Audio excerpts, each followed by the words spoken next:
Ablaze with soft winter sun, the horizon was almost white. Not quite night, not yet day. In the midst of that pale world, a penguin named Kavi took a step, then another and another.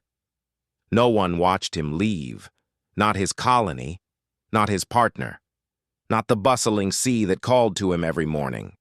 But as his tiny webbed feet met the snow, something inside him stirred. Not sorrow, not confusion, something like choice.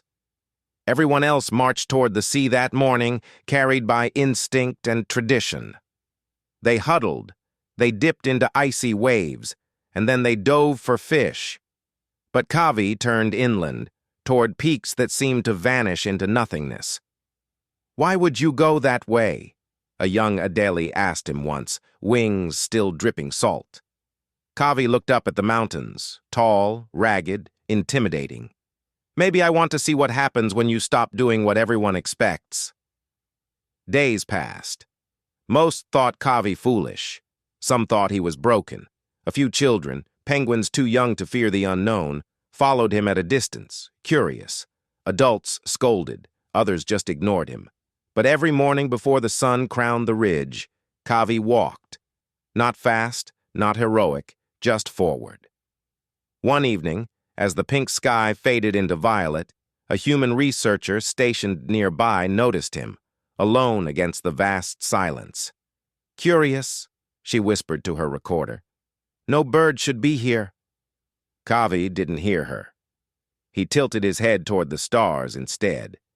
People began to notice him too.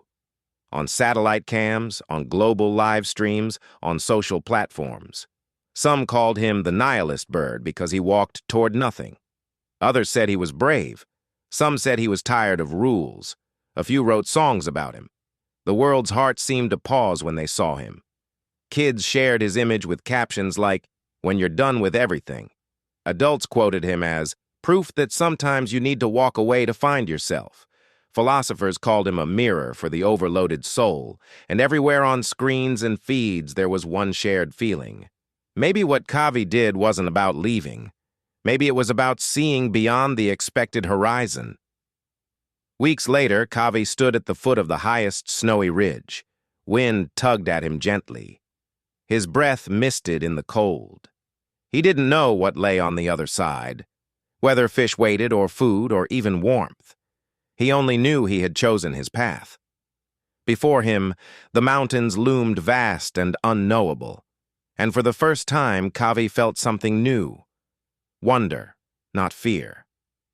Then he stepped forward again, not because he had no fear, but because his heart had grown too large to stay. And behind him, in the silent snow, the prints of his feet told a story no one would ever forget.